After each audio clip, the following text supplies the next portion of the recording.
E se eu te dissesse que todas as suas escolhas, desde que você escolheu comer no café da manhã, até a carreira que decidiu seguir, não foram realmente feitas por você?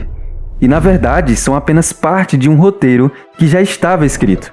Eu sei, parece coisa de filme de ficção científica, mas essa é uma das maiores discussões de toda a humanidade, chamada de determinismo versus livre-arbítrio. E até o final desse vídeo eu vou te mostrar como até mesmo uma maçã pode provar que não somos tão livres quanto imaginamos. Então sejam muito bem-vindos ao canal Sala Vazia. Imagine que você acabou de acordar e então percebeu que estava com fome. Você então decide tomar o seu café da manhã. Para isso, você vai até a cozinha e se senta na mesa. E depois você se depara com uma simples escolha: comer uma banana ou uma maçã. Ao pensar por alguns segundos, você escolhe comer a maçã, porque afinal você gosta mais de maçãs do que de bananas. E você quer. Dessa forma, podemos dizer que você teve a liberdade para escolher a maçã porque quis. Mas espera, foi mesmo você que escolheu querer a maçã? Você realmente teve a escolha de gostar mais de maçãs do que de bananas? E não para por aí. Você ainda iria até a cozinha e se sentaria para tomar o seu café, se o seu corpo não tivesse te alertado que estava com fome e precisava comer?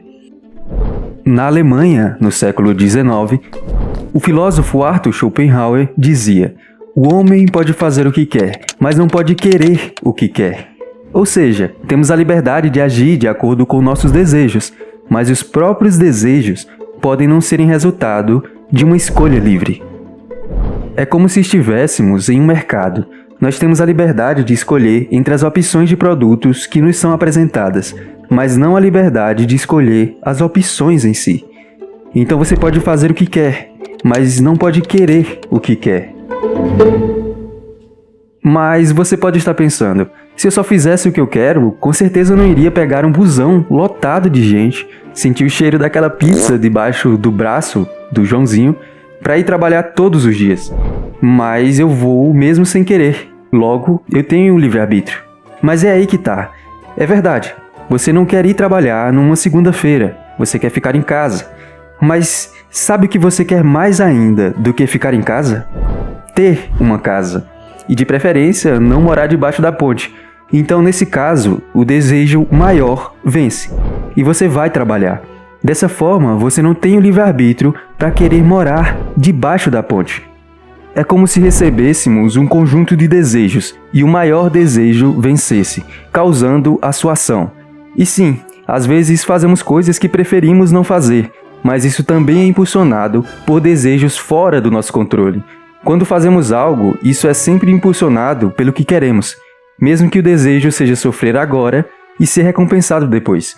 E essa ideia de que não somos livres se chama determinismo. Mas o que é o determinismo? Imagine que o universo é uma máquina gigante, onde cada engrenagem, cada movimento está conectado e leva ao próximo. O determinismo parte dessa ideia.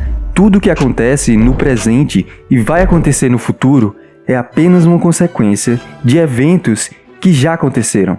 Não há espaço para o acaso ou para escolhas de verdade. Tudo já estava determinado.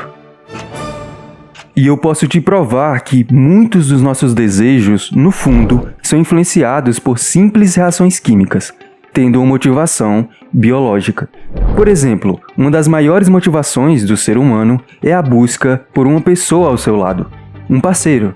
Mas será que essa ainda continuaria sendo uma das maiores motivações da humanidade se o seu próprio corpo não produzisse uma porrada de hormônios, como a ocitocina, geralmente relacionada à ligação social, ou a dopamina, o hormônio do prazer e da recompensa, e não te recompensasse após o coito? E se não precisássemos nos reproduzir para levar a espécie adiante? Esse ainda seria um dos maiores desejos da humanidade? Então temos mesmo livre-arbítrio? Ou o nosso próprio corpo já determina o que queremos? Outro exemplo é a fome. Você escolhe ter fome? Não. A fome é uma série de sinais químicos e biológicos que seu corpo envia para garantir a sua sobrevivência. Quando você está com fome, hormônios como a grelina são liberados, sinalizando ao seu cérebro que é hora de comer. E enquanto você come, o prazer que sente não é só uma sensação, é uma recompensa química, causada pela liberação de dopamina no seu cérebro, reforçando esse comportamento para que você continue buscando alimento, provando assim que nossas necessidades mais básicas são, na verdade, instruções biológicas pré-escritas. A influência hormonal. Os hormônios são mensageiros químicos que levam uma mensagem para o seu cérebro, influenciando em suas decisões. Por exemplo, o cortisol. Se você for uma pessoa que produz mais cortisol, o hormônio do estresse, pode ter mais dificuldade em tomar decisões, além de ser uma pessoa que desiste mais fácil. E também teria uma chance maior de desenvolver transtornos mentais, como a depressão e a ansiedade, afetando suas interações sociais e resultados na sua profissão. Já se você produz mais ocitocina, conhecida como hormônio do amor, pode ter mais facilidade para fazer amigos e ser uma pessoa mais confiante, além de ter a tendência de ser uma pessoa mais cuidadosa, o que pode te fazer, quem sabe, escolher uma profissão que envolva cuidar de outras pessoas, como por exemplo a medicina ou a enfermagem. Temos também a dopamina, o hormônio da recompensa. Se você for uma pessoa que produz muita dopamina, pode ter mais facilidade para se viciar em qualquer coisa e ter problemas sérios com isso. Já se os níveis estiverem bem regulados, você pode ter mais foco e persistência para alcançar os seus objetivos e, quem sabe, conseguir ter aquele emprego que você tanto sonha. Já se você produz muita testosterona, pode ser uma pessoa altamente competitiva, mas também pode acabar sendo uma pessoa mais violenta, quem sabe até te influenciando a cometer algum crime. Mas é claro, os hormônios atuam como uma espécie de empurrão, mas não necessariamente determina como você vai ser e o que você vai fazer. Apenas pode te influenciar, o que levanta a questão: será que realmente temos livre-arbítrio? Mas será que a ciência também aponta para o determinismo? Em 1983, na Universidade da Califórnia, em São Francisco, o neurocientista Benjamin Libet conduziu um experimento controverso que chocou o mundo. Ele pediu para voluntários fazerem um movimento com a mão, a qualquer momento que sentissem vontade, enquanto ele monitorava a atividade cerebral deles. O que ele descobriu foi surpreendente. A atividade cerebral, que indicava a decisão de mover a mão, aparecia cerca de 300 milissegundos antes que a pessoa tivesse a consciência da sua própria decisão de mover a mão. Ou seja, parece que o cérebro decide antes mesmo que você se der conta de que decidiu. Ok, mas se um criminoso não teve escolha a não ser cometer um crime porque já estava determinado, podemos realmente culpá-lo? Afinal, se tudo está determinado, nada pode ser modificado de verdade. Esse dilema do determinismo já apareceu várias vezes no cinema. Por exemplo, no filme Minority Report, em que a polícia desenvolveu uma forma de prever crimes e prender os criminosos antes mesmo que os crimes acontecessem. No filme, o personagem principal, que é um policial chamado John Anderton, acaba descobrindo que existe uma previsão para ele mesmo cometer um crime.